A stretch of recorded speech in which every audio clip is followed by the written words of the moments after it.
identifier code of the trapped ship has been decrypted. What's up everyone, my name is Mike, and welcome to another GameCast Rewind. Today I'll be taking a look at Space Hulk Deathwing Enhanced Edition for PC. Enjoy. I remember when Deathwing originally came out, I thought it looked so cool. I eventually bought it and played it. It's fun, but repetitive. I was thinking about it recently and remembered an Enhanced Edition was released in 2018. It was a free update for owners of the original PC game, and it was also released for PlayStation 4. The Enhanced Edition includes new content like more weapons, enemies, and a new character class. I didn't remember much about the game other than the gameplay, a lot of shooting, and getting frustrated at the end of the campaign. I decided to revisit it by checking out the Enhanced Edition. I've heard mixed things about it, but not everybody raved about the original either. So let's take a look and see what Space Hulk Deathwing is all about, and if the Enhanced Edition makes it worth revisiting.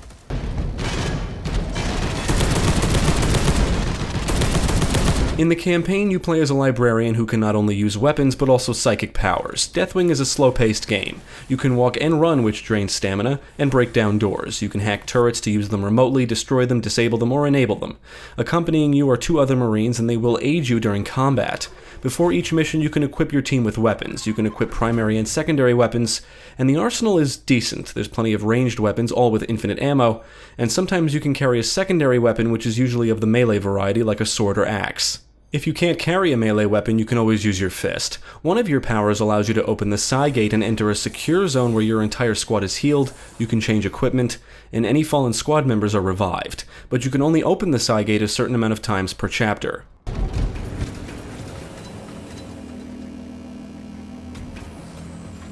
Your performance in a chapter determines how many fervor points you earn, and you can pump points into skills. Skills can make your life a lot easier and are broken up into 3 categories. You can unlock new psychic powers, reduce hacking time, and basically improve your teammates. One of the skills or abilities allows your teammates to equip melee weapons like the Thunderhammer and Storm Shield. Until you improve your teammates, they require a lot of babysitting. One of them can be equipped with Narthecium, which is basically a medkit, and he can heal any member in the squad, but he only has a certain amount. You can visit the secure zone to replenish his medkits.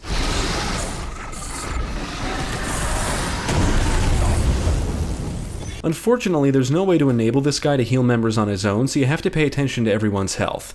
You're always outnumbered, and it's very easy to take damage, and your teammates will kill enemies, but they're not very bright. You can command them to do things like heal, move, follow, attack, defend areas, and open or destroy doors, but they don't really think, and trying to get through a chapter without using any Narthecium or opening a Psi Gate would be quite the task.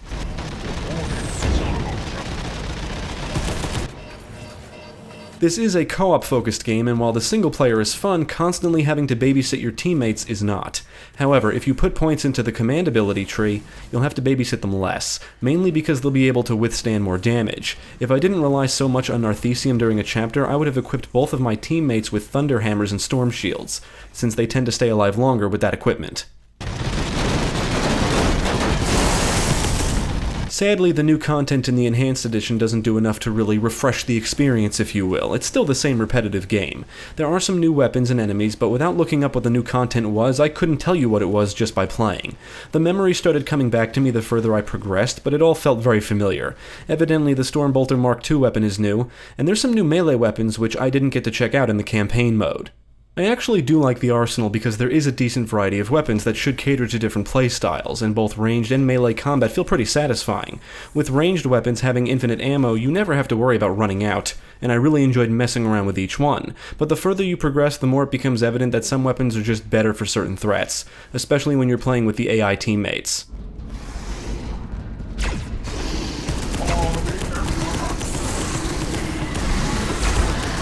I don't know if I just played better this time around or the difficulty was rebalanced, but I had a much easier time getting through the campaign. I got stuck here last time, but was able to breeze through it in the Enhanced Edition. Anyway, Deathwing is basically Horde mode the game. In every chapter you have to defeat waves upon waves of enemies. There's Gene Stealers, Gene Stealer hybrids, different strains of Gene Stealers, Broodlords, which are the deadliest enemies in the game, and new to the roster are hybrid aberrants and the Bioblast strain, which can be pretty annoying. They just explode when you attack them and you don't want to be near them when they do. The aberrants wield some kind of laser weapon and are one of the more dangerous long-range threats. The enemies aren't very bright and they come from every direction. You can block or lock doors if you don't destroy them, that is. And I tried doing that to see if I could prevent enemies from coming, but I don't think it works. Enemy arrival points can be seen all over the map, so it almost feels futile anyway. If it does work, I didn't notice because there's basically no way to avoid enemies in this game.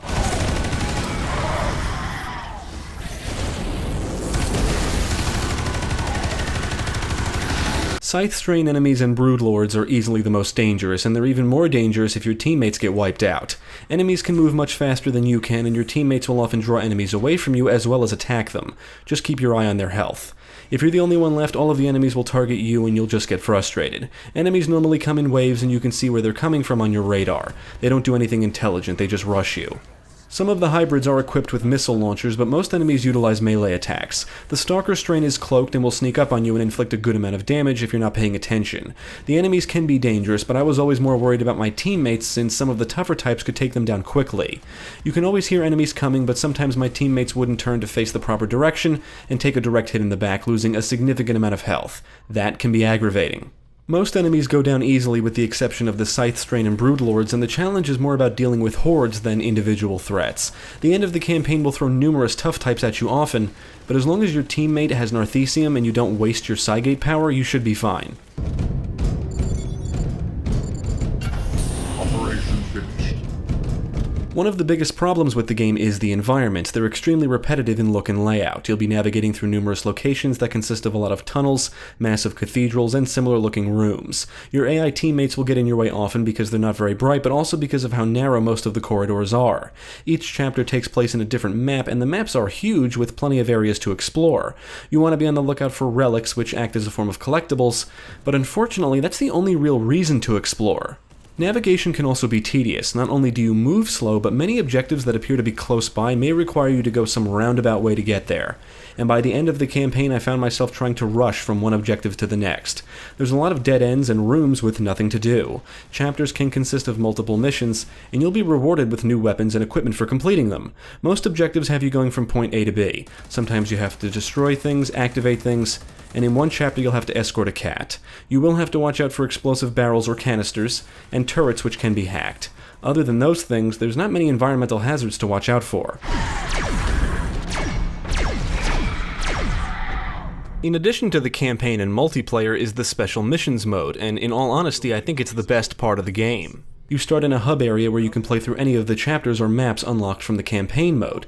This means you have to play through the campaign to unlock all of the maps, which in hindsight is disappointing because if you had access to each chapter or map from the start in this mode, you could ignore the campaign and might have the same or a better experience. Unless you really care about the story, which I didn't find to be spectacular anyway, the special missions mode is basically the same as the campaign mode, but you can choose to play as different characters and customize them. It's essentially the gameplay without the story. The objectives appear to be randomized, and whether you complete a chapter or not, you'll earn experience and eventually level up, just like in the multiplayer mode, which I didn't get the chance to try. When you do level up, you earn rewards like Gifts of Valor, which provide you with renown. Renown acts as currency that can be spent on perks, skins, and weapon upgrades, among other things. There's a good amount of replay value here, that is if you enjoy the core gameplay. Furthermore, the Enhanced Edition adds a new character class called the Chaplain. The Special Missions mode makes me wish the customization aspect was carried over to the campaign, because it really outshines the skills and abilities stuff. This is Grandmaster Belial, addressing all warriors of the First Company. The story seems to cater to Warhammer 40k fans, and I think they would get a lot more out of it. There's a lot of Warhammer terminology thrown around, and considering I have very little knowledge on the universe, I could barely follow what's going on other than what my direct objectives were. The story revolves around a Terminator squad of Space Marines known as the Deathwing. The basic premise involves them investigating a Space Hulk which is infested with gene stealers. They kind of remind me of xenomorphs from the Alien series. In fact, the game gives off a lot of Alien vibes. I would describe it as having the atmosphere of Alien and the action of Aliens. I didn't find the plot to be spectacular and lost interest pretty early on. The gameplay in every chapter is always the same. Explore the environment, kill a bunch of enemies, complete objectives, and try to stay alive. The voice acting is okay, but none of the characters really stand out. In terms of visuals, I don't think this looks that much better than the original game. In fact, I think it looks the same. With that said, it looks pretty good, and the presentation makes you feel like you're actually navigating around in a big, bulky suit of armor. The weapon models and environments are well detailed, the texture work is solid, and I absolutely love the lighting. The presentation nails the grimdark feel the Warhammer universe is known for. Servo skulls can be seen flying around, bodies are littered about, the architecture is excellent, and the visual and gore effects really help to enhance the action. Muzzle flashes look great, the fire effects look awesome, and explosions look and sound satisfying. You can chop up enemies into pieces, blow their limbs off, and they can explode into a shower of body parts. The sound effects are pretty good overall. Most of the weapons fire sounds okay, you can hear the characters stomping around, and enemies will hiss, roar, and screech as they swarm you. Unfortunately, the technical issues from the original game are still present here. The game crashed on me once, the load times can sometimes be a bit on the long side, and the frame rate dips were frequent with all of the settings maxed out.